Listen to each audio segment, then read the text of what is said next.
और कराची तो पूरे मुल्क का माशी मरकज और तरक्की का इंजन है, तो कैसे आप उसको नज़रअंदाज कर सकते हैं? वहाँ की सड़कें, ये सारी बातों की तफसील में मैं नहीं जा रहा। तो 140A की MQM की आईनी तरमीम पर वजीर आजम पाकिस्तान या फिर डिप्टी प्राइम मिनिस्टर, नायब वजीर आजम Pakistan floor of the house पे हमें एक टाइम लाइन दें कि अगले इजलास में हमारी आईनी तरमीम आएगी, 28 में आईनी तरमीम। ये हमारा इसरार है, ये हमारी रेड लाइन है, ये हमारी रेड लाइन है कि ये आनी चाहिए अगले इजलास में, उस पर डिबेट हो और उस पर वोटिंग हो। और अगर सिंध के हुक्मरान वडेरे जागीरदार वोट नहीं देना चाहते ना दें, लेकिन पाकिस्तान के अवाम के सामने ये बात आया हो कि जो जमहूरियत की माला जपते हैं, जो जमहूरियत के दावे करते हैं, वो शमूलियती, शिरकती, हकीकी और सही जमहूरियत कायम करने में क्यों रुकावट डालते हैं? क्योंकि उनकी सोच आमराना है। दावे ज़बानी कलामी उनके ज़रूर जमहूरी हो सकते हैं, लेकिन अगर वो 144 शहरों को मौका नहीं देना चाहते तरक्की का, और आज जब पाकिस्तान पूरी दुनिया के साथ कनेक्ट कर रहा है, तो आप इससे अंदाज़ा लगा लें कि किसकी सोच आमराना है और कौन अवाम के साथ खड़ा है। ये तय हो जाएगा, दूध का दूध, पानी का पानी, PMLN और MQM पाकिस्तान को कम से कम पाकिस्तान के 25 करोड़ अवाम के साथ खड़ा होना चाहिए। तो ये हमारा पहला संजीदा मुतालबा है।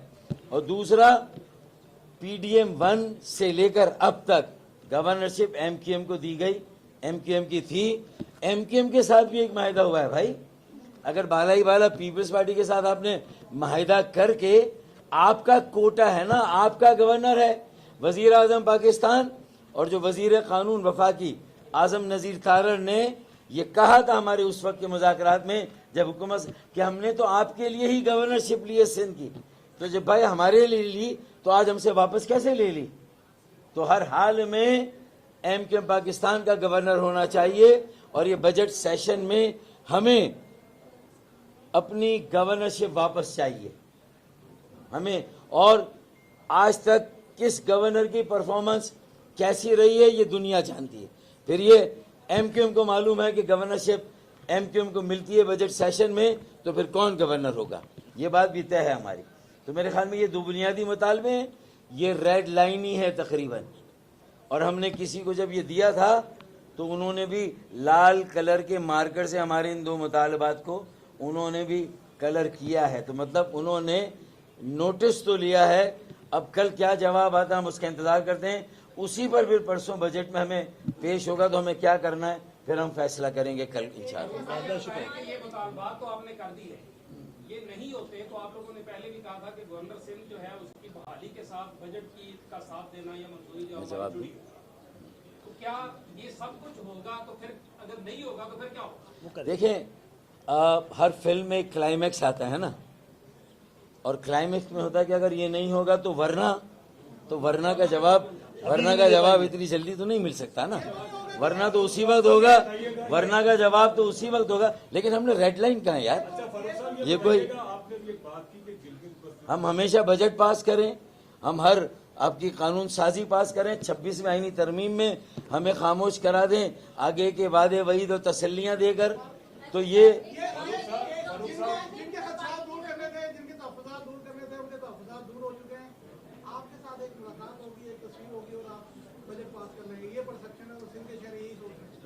भाई आप तजिया करें, आपका काम तजिया करना, तबसरा करना है। जो आप कह रहे हैं टीवी पे जाके गए, स्क्रीन पे जाके गए, हमें जो करना है इंशाअल्लाह ताला हम करेंगे। फारूक साहब आपने कहा कि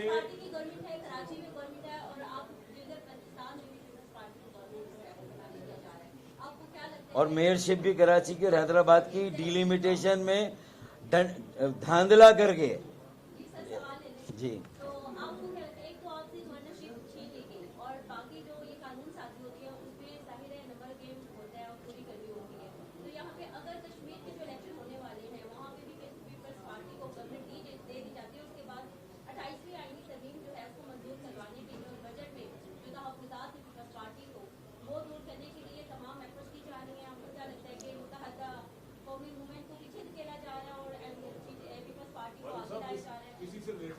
देखिए, कौमी सलामती से बढ़कर कुछ भी नहीं होता ना।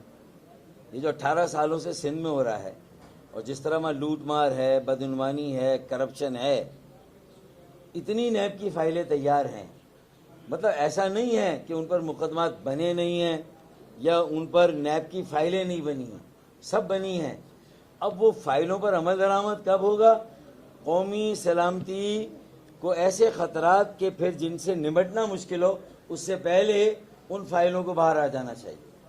फारूक साहब ये बताएं, आपने कहा कि गिलगित में आपने सरेंडर किया, इससे आपकी क्या मतलब? नून लीग के जानबूझ के इलेक्शन आ रहा है? देखें, मेरे ख्याल में वो कहते हैं ना कि बात बैनुस सतूर होती है, शेर में हाशिए नहीं होते। तो मेरी इस बात में भी हाशिया नहीं है।